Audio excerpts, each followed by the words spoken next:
Hunter Biden has just been found guilty on all three of the counts against it. Earlier today, President Biden's only living son, Hunter, was found guilty of all charges in his federal gun trial, and the president publicly reiterated that he will not pardon Hunter, nor will he interfere in the appellate process.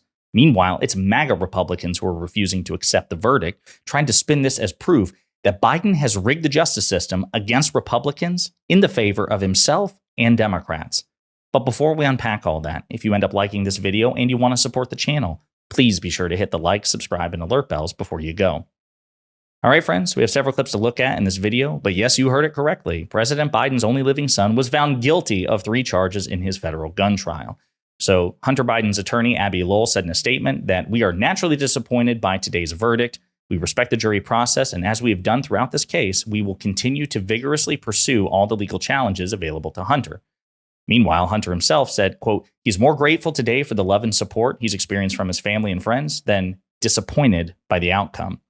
But the potential risks here are extraordinary. So there are a maximum of 25 years in prison that he could face as a result of these 3 guilty charges, although as a first-time offender, legal experts say it's unlikely he'll receive the maximum sentence.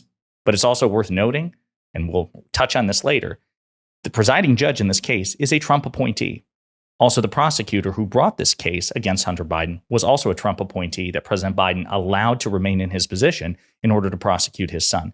Very important stuff that we have to address. But I also want to point out how President Biden publicly reacted to his son's guilty verdict, and MSNBC takes a deep dive into it. Got a statement from President Biden. Fill us in.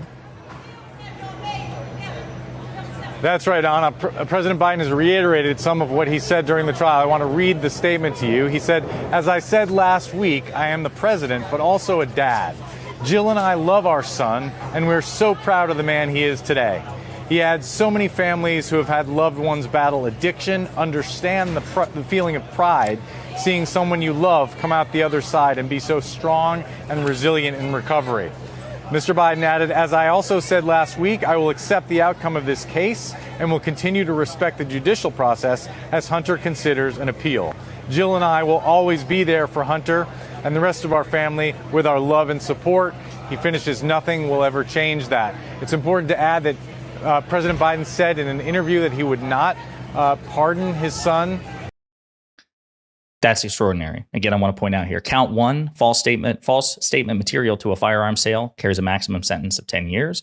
Count 2, a false statement in firearms transaction record carries a maximum sentence of 5 years. And possession of a firearm by a drug user or drug addict carries a maximum sentence of 10 years, thus the 25 years. But again, note the public statement. I accept the outcome. That's what President Biden says. He accepts the outcome of his only living son being found guilty and potentially serving 25 years in prison. Think about it. Theoretically, if he were to be sentenced to any of that, it may very well be, where Hunter Biden is serving a prison sentence for the remainder of Joe Biden's life. All of that's possible. And yet he says he accepts the outcome. He's not going to interfere in the process. He doesn't insult the Trump-appointed judge or the Trump-appointed prosecutor. He doesn't attack the jury. He doesn't do anything. He just, with extraordinary and superhuman grace, accepts the outcome, which may damn his son to years, if not decades, in prison. Crazy stuff. The former host of Meet the Press, and I'm blanking on his name, actually, he was super annoying, a very centrist-y host. He actually weighs in as an MSNBC political analyst, pointing out that he actually thinks that this is proof that the Justice Department went out of its way to prosecute Hunter Biden because of his last name. This is one of those cases where I don't think it's brought if Biden's not president of the United States. This is one of those things. If Biden had chosen not to run in 2018, I doubt Hunter Biden's ever prosecuted for something like this. In some ways, we may look back on this and say he was held more accountable because of who he is, not less accountable because of who he is, which would be Chuck, we're watching these live pictures, Chuck. Yeah. Chuck, sorry to interrupt you. We're just watching these live pictures of Hunter Biden, actually, I think, with the First Lady and Hunter Biden.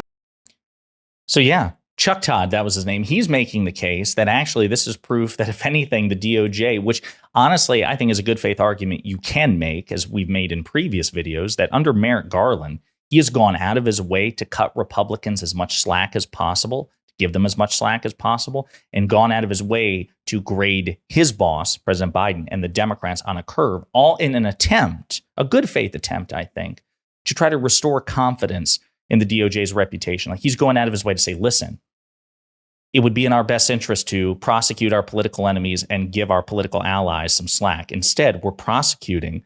I appointed a special counsel to investigate Joe Biden. I appointed a special counsel, a Trump appointee, to investigate the president's only living son. I am prosecuting a number of Democratic lawmakers as we speak in an election year. And I also bent over backwards to try to avoid prosecuting Donald Trump. There's credible evidence that that is the logic of Merrick Garland, the current Attorney General of the United States. And yet the polls show that for all of his efforts, Republicans are no more inclined to trust the DOJ because, of course, it's outcomes oriented. Ron Filipowski of Midas Touch points this out. Evolution of MAGA hot takes. Number one, they won't charge Hunter with anything. Number two, he's only prosecuted on this to cover up crimes with Joe. Number three, they'll drop it before trial. Number four, Biden will pardon him. Number five, the trial is rigged with a mostly black jury from Delaware. Number six, he won't get jail time, right? Because at the end of the day, MAGA is a cult.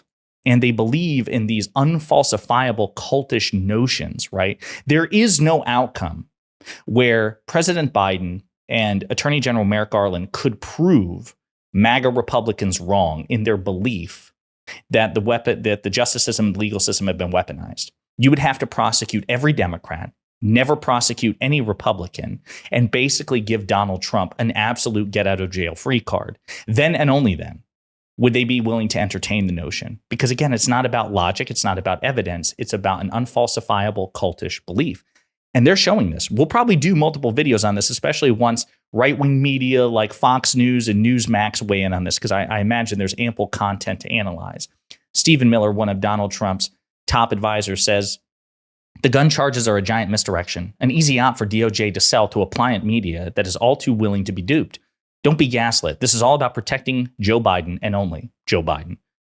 Protecting Joe Biden by prosecuting his only living son. Got it. Josh Hawley, a Republican senator, says, never forget, the DOJ tried to avoid this trial and verdict by giving Hunter a sweetheart plea deal until the judge exposed them, the Trump-appointed judge. James Comer, who we talk about quite a bit, the Republican congressman leading the witch hunt against President Biden, the Grand Inquisitor. He says, Hunter Biden's sweetheart plea deal was smoked out after scrutiny by a federal judge. Today's verdict is a step towards accountability, but until the Department of Justice investigates everyone involved in the Biden's corrupt influence peddling schemes that generated over $18 million in foreign payments to the Biden family, it will be clear department officials continue to cover for the big guy, Joe Biden. Now, of course, James Comer has had, 16 months to, provide the smoking gun of impeachable offenses committed by President Biden, proof of corruption, and instead he's failed spectacularly. Nancy Mace, of course, timing is everything. This is the veil of fairness in the justice under President of the United States, under POTUS. So again, we'll be talking about this at length, but this is a bad faith.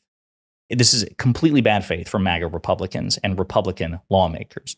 There is nothing that the Department of Justice could have done, short of never charging Donald Trump for anything, even if they have ample evidence and reason to do so, and charging President Biden and Democrats for everything, going out of their way to do so. They will only accept a total asymmetry, not even the ridiculous, overly generous asymmetry that Merrick Garland has already afforded them. Again, bending over backwards to avoid prosecuting Donald Trump, pouncing on investigations and prosecutions of the Bidens, of Democrats, left, right, and center. There's nothing that can please these people because they're not good faith actors. They're part of a cult, and the only currency is political expediency. I'm interested to see where this goes, but I will remind you a couple of things. Number one, Joe Biden, as the president of the United States, has had the power to pardon Hunter Biden since January 20th, 2021. This is so important. So when people like Josh Hawley say, well, listen, like even they appeal to this so-called sweetheart deal, and we'll probably talk about that in another video because, of course, they wildly overstate and misrepresent that so-called sweetheart plea deal. But let's give it to him for the sake of argument. It doesn't change the fact that if the justice system and the Department of Justice were really rigged the way that they think it is for President Biden and for Democrats against Republicans, then on this thing alone, Biden could have snapped his fingers on day one and pardoned Hunter Biden. The president has total plenary power over pardons, and they're non-reviewable. No court, no judge can contest or overturn a presidential pardon. No Trump-appointed federal judge. This judge could have done in the event that Joe Biden pardoned his son Hunter would be to piss and moan. That's it. Biden also could have done it yesterday. Biden could have done it at any point prior to the verdict and at any point after. And there's no congressional check against it. There's no judicial check. Total absolute power of presidential pardons. That's one way he could have protected Hunter. Another way would have been to fire David Weiss, the Trump-appointed U.S. attorney investigating Hunter Biden. That investigation began under the Trump administration, really. I mean, there were actually tax inquiries and probes into Hunter Biden under the Obama administration. But this investigation, as we understand it today, really began under Donald Trump. And when Joe Biden became president, he had the power to fire that U.S. attorney day one. Usually, U.S. attorneys resign when a new president is elected as a courtesy. But instead, President Biden asked for David Weiss to remain so he could continue to investigate in good faith Hunter Biden. He could have fired him at any point, even after becoming a special counsel. This is the other thing. President Biden could have picked up the phone and ordered Attorney General Merrick Garland to fire David Weiss after David Weiss became special counsel. And he could have ordered the DOJ to withdraw charges against his son. Now, that would have been extraordinarily corrupt, but he could have fired Garland if Garland refused to do so and put in place somebody who would fire special counsel David Weiss.